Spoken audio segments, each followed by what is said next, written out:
Good morning everyone. आज हम पढ़ेंगे मध्य चक्र से संबंधित कुछ सामान्य शब्दावली या अन्य जानकारी। तो इसमें सबसे पहले अपन देखते हैं एन एस्ट्रस। एन एस्ट्रस का मतलब होता है स्त्रीहीनता, स्त्री मध्यहीनता सॉरी। तो जब मादा पशु प्यूबर्टी में आ जाता है और प्यूबर्टी में आने के पश्चात भी या तो मध्य में नहीं आता है या मध्य के लक्षण प्रदर्शित नहीं करता है, तो उस अवस्था को एन एस्ट्रस कहते हैं। यानी मादा पशु के प्यूबर्टी में आने के बाद भी मध्य में नहीं आना या मध्य के लक्षण प्रदर्शित नहीं करना एन एस्ट्रस कहलाता है। और एन एस्ट्रस मादा पशु में बांझपन का मुख्य कारण है।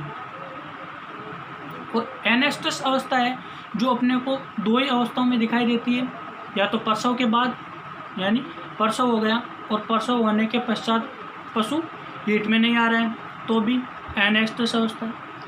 दूसरी लैंगिक क्रिया या मैथुन या संभोग के बाद में एन एस्ट्रस अवस्था देखने को मिलती है। यानी प्रसव हो गया, प्रसव होने के पश्चात पशु हीट में नहीं आ रहा है तो भी एन एस्ट्रस है। या अगर पशु में लैंगिक क्रिया हो गई या संभोग हो गया तो उसके पश्चात पशु गर्भित हो गया, तो गर्भित होने के पश्चात हीट में क्यों आएगा, तो भी एन एस्ट्रस अवस्था अपने को देखने को मिलती है।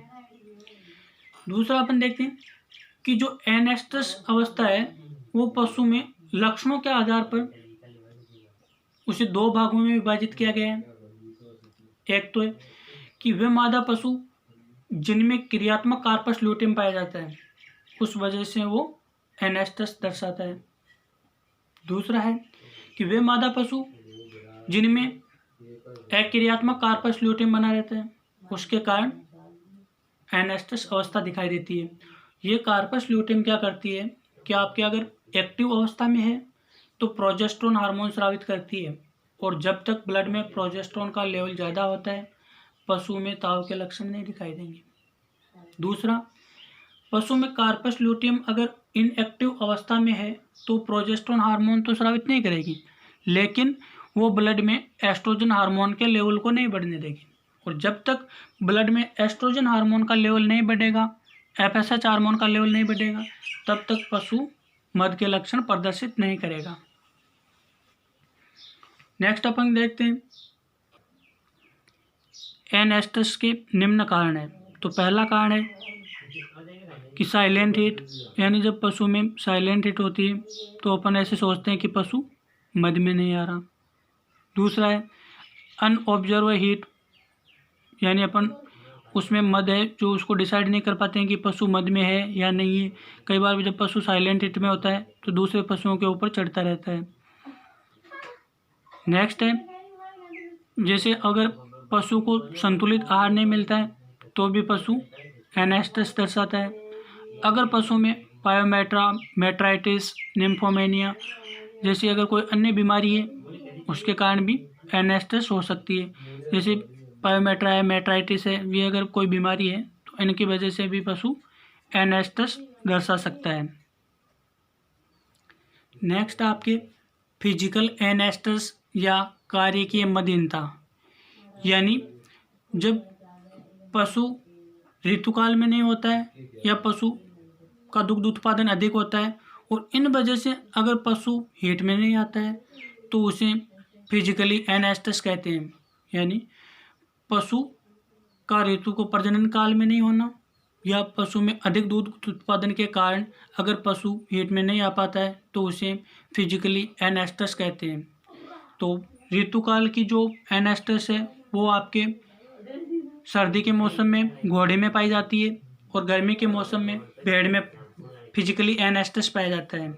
इसके अलावा दुग्ध उत्पादन की वाली एन एस्ट्रस है जो आपके कुत्ता, बिल्ली, स्वाइन वगैरह है जिनमें मिल्क प्रोडक्शन की फिजिकली एन एस्ट्रस पाई जाती है। फिजिकली एन एस्ट्रस का मतलब होता है कि पशु के कार्य में लेने का ढंग, उसके दुग्ध उत्पादन व उसके प्रजनन ऋतु के आधार पर अगर पशु एन एस्ट्रस प्रदर्शित करता है तो उसको अपन फिजिकली एन एस्ट्रस कहते हैं। नेक्स्ट है मोनो एस्ट्रस।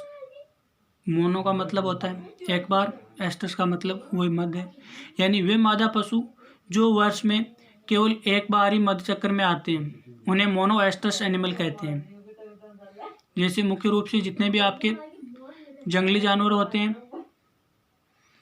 ये कभी है जो 2 या 3 बार हीट में नहीं आते हैं, ये केवल एक ही बार हीट में आते हैं।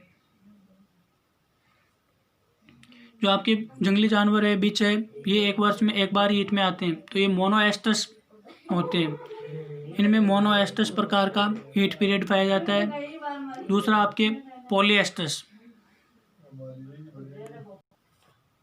पॉलीएस्ट्रस का मतलब होता है कि वे मादा पशु